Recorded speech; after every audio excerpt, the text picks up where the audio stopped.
მოგესალმებით. კი, ნამდვილად ესეა. არაფერს ახალს არ ვიტყვი, ეს არის ერთგვარი ნერვების ბრძოლა, ორივე მხარე გარკვეულწილად რაღაცა ერთმანეთზე შესყდომის რეჟიმშია და არ ჩანს სამწუხაროდ არავითარი რესურსი, არავითარი ფანჯარა, რომელმაც შეიძლება ცირედი ესკალაცია მაინც გამოიწვიოს, ეს პოლარიზაცია ცოტათი მაინც შეამსუბუქოს და გააჩინოს საუბრის მოგვარების დეესკალაციის შესაძლებლობა. იმიტომ რომ ხელისუფლება აბსოლუტურად ჩაბღაუჭებული არის ძალაუფლებას, მას ვერც კი წარმოუდგენია, რომ ოდნავ ხელი გაუშვას, რომ ძალაუფლების განაწილების რაიმე შესაძლებლობა გააჩინოს. სწორედ ამიტომ მივიღეთ 2024 წლის ის კატასტროფა არჩევნები, რასაც დაარქვეს და შემდეგ უკვე 28 ნოემბრიდან მოყოლებული ეს კრიზისი, იმიტომ რომ გასაგები იყო, რომ ქართული ოცნება 2024 წლის ოქტომბრის არჩევნებზე საბოლოოდ დადგა აი ამ აბსოლუტური ზურგშექცევის მდგომარეობაში საკუთარ საზოგადოებასთან, დემოკრატიულ პროცესთან და ნებისმიერი მოძრაობა ევროკავშირის მიმართულებით მხოლოდ დაამძიმებდა მათ ყოფას. ზუსტად ამიტომ მიიღეს ის გადაწყვეტილება, რომელიც მიიღეს და ამის ხალხს, რომ აი ხლა უკვე მორჩა დღეიდან დავხურთ ეს ფანჯარა და აღარავის ველაპარაკებთ. ამიტომ ვითარება მე მგონია ძალიან სამწუხაროდ ესეთი განცდა მაქვს, რომ ჯერ რაღაცა ფსკერისთვის არ დაგვირწყავს და სანამ ფსკერს არ დავარტყავთ, არ დავეხეთქებით, მანამდე რა იქნება ეს ფსკერი? კიდევ უფრო მძიმე მდგომარეობა. რა შეიძლება იყოს ეს ფსკერი? არ ვიცი, ამაზე პასუხი მე არ მგონია, რომ ვინმეს ჰქონდეს, იმიტომ რომ ჩვენ ადამიანები გვყავს ქვეყანაში, რომელიც თავის თავს საქართველოს ხელისუფლებას, ქართველი ხალხის ხელისუფლებას ეძახის, ქართული ოცნების ამომრჩევლისას ხო არ ეძახის, ქართველი ხალხის და საქართველოს ხელისუფლებას ეძახის თავის თავს და ამასობაში საკუთარი ამომრჩეველის, თუნდაც მათი რიცხვებით რომ ვილაპარაკოთ უმნიშვნელოვანეს ნაწილზე, ხო 800,000 ადამიანს მოიხსენიებენ ისე, როგორც მოიხსენიებენ, მათ შესახებ ლაპარაკობენ აბსოლუტურად აგდებულ და კლინობით დამამცირებელ ფორმატში, აგერ ისიც კი გაბედეს, რომ ქვეყნის გარეთ მყოფ ადამიანებს უბრალოდ საარჩევნო ხმა წაართვეს. დიახ. ჩვეულებრივად მარტივად, ყველაფერს თავის სახელი უნდა დავარქვათ, ყოველგვარი რაღაცა ზედმეტი კეკლუცობის გარეშე საარჩევნო ხმის უფლება წაართვეს მილიონამდე საქართველოს მოქალაქეს და ეს თავხედი კალაძე გამოდის დღეს და იმის უფლებას აძლევს საკუთარ თავს, რომ კიდე აქეთ ჭკვადაგვარი გოს და გვითხრას, რომ ესო ტყუილია, რას ლაპარაკობთ, ვინ მოიგონაო, არავისთვის ხმის ხმა არავის არ წავრთმევია, მას გონია, რომ თავად როგორც იყო ევროპაში და ამასთან არავის პრობლემა არ აქვს, რა თქმა უნდა, ის ძალიან წარმატებული ფეხბურთელი იყო და შესაბამისად სრულიად ლეგიტიმურად ჰქონდა ის შემოსავალი, რომელიც ჰქონდა და არაფერი გაუჭირდებოდა, როცა უნდა და ქვეყანაში ჩამოსულიყო, წასულიყო. მას გონია, მე მგონი, რომ ყველა ემიგრანტი ასეთ მდგომარეობაშია. რა თქმა უნდა, ქართულმა ოცნებამ წაართვა ხმა მილიონ ადამიანს და იცით რომ მკითხათ, რომ რა არის ეს ფსკერი, რასაც შეიძლება დავარტყათო. საერთოდ არ გამიკვირდება, რომ ჩვენც დაგვართვან ხმა, ანუ საქართველოს იმ მოქალაქეებს, რომლებიც საქართველოში ცხოვრობთ და არც წასვლას არ გვეგმოთ და არ ვაპირებთ, მაგრამ განსხვავებულად ვფიქრობ და იდენტიფიცირებული ვართ. ფაქტობრივად წარმოული არ გვაქვს ქალბატონ თინა თუ გაყალბების მაგრამ მასშტაბებს. რეალურადაც, ანუ უბრალოდ რეალურად გვაქვს წარმოული, ფაქტობრივად არა. და ის შეიძლება ფაქტობრივადაც დაგვართვა. ანუ არ ვიცი, ჩაწერო კადრში, რომ ვისაც აქვს ქუჩის გადაკეტვისთვის ადმინისტრაციული ჯარი, ან რაღაც ეს გიჟობები დაწერონ კანონში, იმათ აღარა აქვთ არჩევნებში მონაწილეობის უფლება. არ ვიცი, იცით რა არის, როდესაც გამძვინვარებული არის ძალაუფლების დაკარგვით შეშინებული მხეცი, მისგან ყველაფერი შეიძლება რომ წარმოვიდგინოთ. ამიტომ მე მიჭირს ახლა იმის თქმა, ზუსტად რა იქნება ის ფსკერი, რომლისკენაც მიგვაქანებს ქართული ოცნება, მაგრამ სამწუხაროდ პირდაპირ გეუბნებით, რომ ვარ აბსოლუტურად დარწმუნებული, რომ ჩვენ ჯერ ამ ფსკერზე არა ვართ. ჯერ კიდევ წინ გაცილებით უფრო უარესი მდგომარეობა. კი ბატონო, ქალბატონ თინა, იცით რა მინდა გითხოთ, აი როგორ ფიქრობთ, აი რა გამოაცოცხლებდა ეხლა პროცესს რა კუთხით, აი რა გახდიდა უფრო მეტად აქტიურს პროტესტს, იმიტომ რომ ჩვენ ხელისუფლების წინააღმდეგ მართლაც 100,000-ზე თუ 200,000-ზე მეტი ადამიანი გვინახავს ქუჩაში გამოსული. შეუძლებელია ამდენი ადამიანი ერთი წლის განმავლობაში ქუჩაში იდგეს, მაგრამ დარწმუნებული ვარ ხელისუფლებისადმი კრიტიკულად განწყობილი მოქალაქეების რაოდენობა გაიზარდა არათუ შემძირდა მიუხედავად იმისა, რომ რუსთაველზე შეიძლება ერთ დღეს 5,000 კაცი იდგეს და მეორე დღეს 50. ხო, აი, სად უნდა კონვერტირდეს აი ამ ადამიანების განწყობა, როდესაც ესეთი ვითარება ყველა კუთხით, აი ყველა მიმართულებით ქვეყანაში? ხო, მე ვფიქრობ, რომ ზუსტად ეს არის ის მთავარი მომენტი, როდესაც პროცესის პოლიტიკური შემადგენელი ხდება ხოლმე კრიტიკულად მნიშვნელოვანი. მეტი ფანტაზია, მეტი ინოვაცია, მეტი სიახლე ჭირდება პროტესტს. შეუძლებელია არსად არ მომხდარა, არსად არ მოხდება, საქართველოს ვერ იქნება გამონაკლისი. ერთ წლის განმავლობაში ყოველ დღე 100,000 კაცი ქუჩაში არ ივლის, ვერ ის გამორიცხულია, ეს უბრალოდ არ არსებობს, ესეთი ბუნების კანონია, ესეთი რამე ვერ იქნება. ამიტომ არის ძალიან მნიშვნელოვანი პოლიტიკური, ხდება ხოლმე ძალიან მნიშვნელოვანი ამ დროს პოლიტიკური შემადგენელი, პოლიტიკური პროცესის მართვა უნდა შეძლონ, პოლიტიკური პროცესის მართვაზე პასუხისმგებლობა უნდა აიღონ პოლიტიკოსებმა. ისინი ამაზე უარს აცხადებენ, არ ვიცი, ეს ისეთი ანაბანაა, რომ 100,000 ჯერ შემიძლია ერთ და იგივე ფრაზა გავიმეორო, ამის გარეშე შედეგი არ დადგება, ამის გარეშე არავითარი წინსვლა პროტესტს არ ექნება, ეს ერთი. მეორე, დიახ, ყოველდღე 100,000 კაცი ვერ ივლის ქუჩაში, მაგრამ ძალიან მნიშვნელოვანია, რომ 28 ნოემბერს გამოჩნდეს, არსებობდეს დღეები, როდესაც ეს გამოჩნდება და 28 ნოემბერი ზუსტად ესეთი დღეა გამოჩნდეს, რომ ეს ენერგია არც ენერგია არსად არ წასულა, არც ოპტიმიზმი არსად არ წასულა, იმიტომ რომ როცა ქუჩაში ადამიანი გამოდის, ეს ნიშნავს, რომ მას ჯერ კიდევ შერჩენილი აქვს ოპტიმიზმი, რომ ქვეყანას გადაარჩენს. ხო, ალბათ თუ ხელები ჩამოყრილი გაქვს და გქონია, რომ ქვეყანას აღარაფერი არ ეშველება, მაშინ რაღაც მოძრაობ, ხო? ამიტომ არის ძალიან მნიშვნელოვანი 28 ნოემბერს ძალიან ბევრი ადამიანის მოსვლა. რა მისადმი სოლიდარობის გამო კი არა მხოლოდ, არამედ მათ შორის იმისთვის, რომ აჩვენოს საკუთარ თავს, დაუმტკიცოს თავის თავს, თავის მეგობარს, მეზობელს. ყველა მაყურებელს გარეთ ქვეყნის შიგნით სულ ყველას რომ ოპტიმიზმი ცოცხალია საქართველოს გადარჩენის იმედი ცოცხალია რომ ადამიანები მოძრაობენ მოქმედებენ იბრძვიან იმიტომ რომ ვერათ რომ ქვეყანას გადაარჩენენ ამისთვის არის 28 ნოემბერი ძალიან მნიშვნელოვანი ჩვენ უნდა ყველა დავერწმუნოთ რომ ამ ქვეყნისთვის ბრძოლა ღირს ამ ქვეყნისთვის ბრძოლისთვის მზად კი არ ვართ უბრალოდ არამედ გვჯერა წარმატების გვჯერა გამარჯვების და ამიტომ ისევ ეს მოძრაობა სახეზეა. მესამე ამიტომ არის 28 ნოემბერი დანიშნული. მესამე ძალიან მნიშვნელოვანი ამბავი არის ის რომ 28 ნოემბერმა არ შეიძლება ისე ჩაიაროს როგორც ყველა სხვა აქამდე არსებულმა დიდმა შეკრებამ და დიდმა თავყრიბობამ. 28 ნოემბერს პოლიტიკური ძალები უნდა პოზიტიური დღის წესრიგით წარდგნენ ამ ადამიანების წინაშე, რომლებიც ბრძოლაში არიან უკვე წელიწადზე მეტია.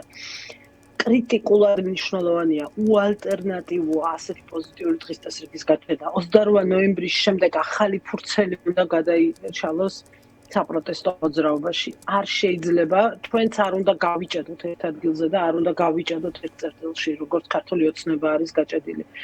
ამიტომ არის ძალიან მნიშვნელოვანი, რომ ესეთი პოზიტიური დღის წესრიგი გაჩნდეს და იცოდნენ ადამიანებმა არა მხოლოდ ის რომ ქართული ოცნება დასამარცხებელი, არამედ ასევე იცოდნენ რისთვის იბრძვიან. ანუ რა არის ის გზა, რომელიც უნდა გაიარონ საბოლოო შედეგის მიღებამდე.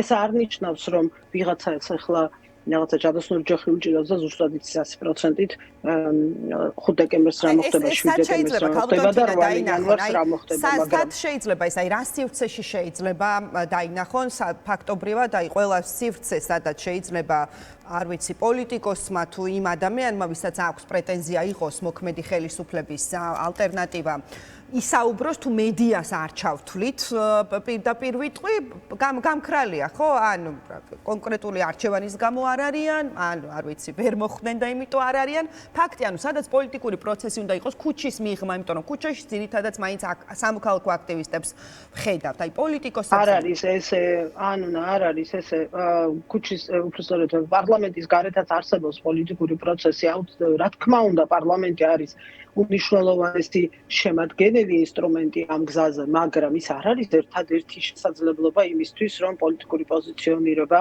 ხდებოდეს ქვეყანაში და ბოლოს და ბოლოს ქვეყანამ ერთი წელია შექმნა ალტერნატიული სივრცე. პოლიტიკური ტრიბუნარისთვის გჭირდება იგივე საპარლამენტო ტრიბუნა, ხო? რომ შენი ხმა ისმოდეს. და თქვენ ფიქრობთ ახლა რომ მნიშვნელოვანი, ფუნდამენტური, ინოვაციური, შემოქმედებითი რაღაცა ელემენტებით დატვირთული, აზრიანი, კონცეპტუალური ხედვა რომ გაჩნდეს მომავლის ხვალინდელი დღის მომავალს რომ ამბობ 50 წლის მერე კი არ ვლაპარაკობ ხვალინდელი დღის და ეს მაგალითად იგივე რუსთაველის გამზირზე განცხადდეს ვინმე დედამიწის ზურგზე ამას ვერ გაიგებს ანუ არსებობს ეგეთი ვერსია რომ აი რუსთაველზე ითქმება ეს და იქვე დარჩება ვერავინ ვერ გაიგებს რა თქმა უნდა ესე არ იქნება რა ვიცი CNN-დან დაწყებული ნებისმიერი მედია საშუალება ღია იქნება და მზად იქნება იმისთვის რომ ამ ტიპის პოზიტიურ განაცხადს დაუთმოს საკუთარი ხო მაგრამ აი ქალბატონი ვინ უნდა თქვას ვინ უნდა თქვას როდის ხდი დავასრულებ შეიძლება მეოთხე ერთი პუნქტი დამრჩა და გავჩვენები და მეოთხე ძალიან მნიშვნელოვანი ის რომ იმის შემდეგ როდესაც ეს პოზიტიური დღის წესრიგი გაჩნდება და განცხადება რუსთაველის გამზირზე აი ეს ადამიანები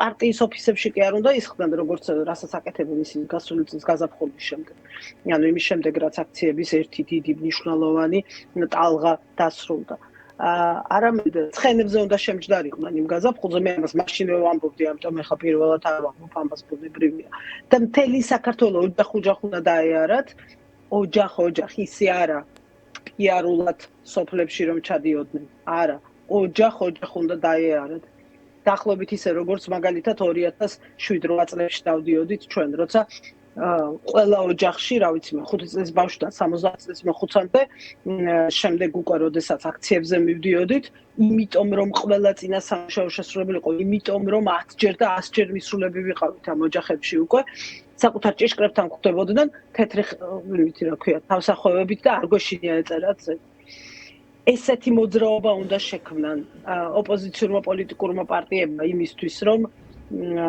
ხელისუფლება უკან დაიხიოს და დათმოს ამიტომ ძალიან მნიშვნელოვანი არის რომ ერთის მხრივ სტრატეგიული გონივრული ფუნდამენტური დღის წესრიგი შეთავაზონ მოქალაქეებს და მეორეს მხრივ ეს აქტიურობა მთელ საქართველოზე გადავიდეს და როდესაც მე მთელ საქართველოს ვლაპარაკობ, მხოლოდ სოფლებს არ გულისხმობ. თბილისს გულისხმობ პირველ რიგში, რომელზეც პრეტენზია აქვთ, რომ მათია. რუსთაველის გამზირიდან გდანში რამდენჯერ იყვნენ ეს ადამიანები წასულები? ან თემქაზე რამდენჯერ გავიდნენ? ვაზისუბანში რამდენჯერ ჩავიდნენ? ესე არ შეიძლება, ეს რაღაცა ელიტისტური არ შეიძლება გახდეს ეს პროტესტი. იმიტომ რომ დავიღუპებით უბრალოდ დღეს რაღაცა ჩვეულებრივი ამბავი არ ხდება ქვეყანაში უბრალოდ დავიღუპებით კი ბატონო ფიქრობთ რომ ამის არ ვიცი რესურსის ნაკლებობა კომპეტენციის სურვილის თუ რისი მაშინ ხალბატონო არა ბოდიში მაშინ დიახ არ უნდა მეთქვა მე მგონი ფიქრობთ არა ამის რესურსი არსებობს ამას მეკითხებოდი მე ვფიქრობ რომ ამის რესურსი არსებობს დიახ, ამის რესურსი არსებობს. მაგრამ გამოყენება რატომ, ათვისება რატომ ვერ ხდება? აბა სურვილი მაშინ რქები ვერ მოიმტრიეს. კომპეტენციაც აქვს ქართულ ოპოზიციურ სპექტრში მყოფ ადამიანებს. ერუდიციაც, განათლება, პროფესიონალიზმი, გამოცდილება, ყველაფერი აქვს. ყველაფერი. რაც ჭირდება წარმატებას. ერთადერთი რამე არა აქვს. არ შეუძლიათ ეს რქები მოიმტრიონ და ერთმანეთთან ღიად ილაპარაკონ. ყველა პრობლემა მაგიდაზე დადონ, რაც ერთმანეთთან აქვს. და ამ პრობლემების მოგვარება რაც შეიძლება სწრაფად მოახდინონ. რის შემდეგაც უკვე ძალიან მარტივი იქნება ამ ბრძოლაში შესვლა. თუ ეს რქები არ მოიმტრიეს, არაფერი არ გამოვა. და არ არის ახლა ის მომენტი, რაც მაგალითად საპარლამენტო არჩევნების დროს თავარი შეცდომა, რომელიც დაუშვეს. და რაც ხდებოდა, რომ ოპოზიციაში პირველი ვინ იქნებოდა ამისთვის რომ იბრძოდნენ და არა იმისთვის ქართულ ოცნებას როგორ დაამარცხებდნენ. რა ვიცი, ყველა იმაზე ლაპარაკობს, რომ ქვეყანა იღუპებაო და მათ მოქმედებებს ვერ ვატყობ მე, რომ გაცნობიერებული აქვს, რომ სინამდვილეში ქვეყანა იღუპება და არა მათი პოლიტიკური პარტიები, რომლებიც აუცილებლად იღუპებენ.